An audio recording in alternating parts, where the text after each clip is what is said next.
Hai semua, terima kasih sebab tonton video ini. Baru belajar saham, mungkin kita pernah jumpa orang share strategi. Value investing selamat, stabil, steady, tapi pergerakan dia biasanya perlahan.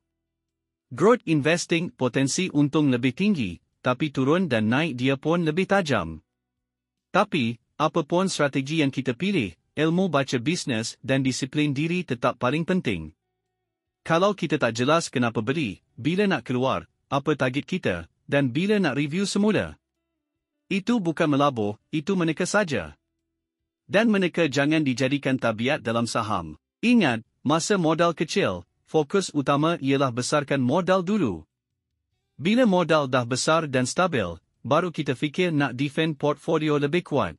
Investing bukan soal siapa paling bijak, tapi siapa paling konsisten buat keputusan yang betul dalam jangka panjang.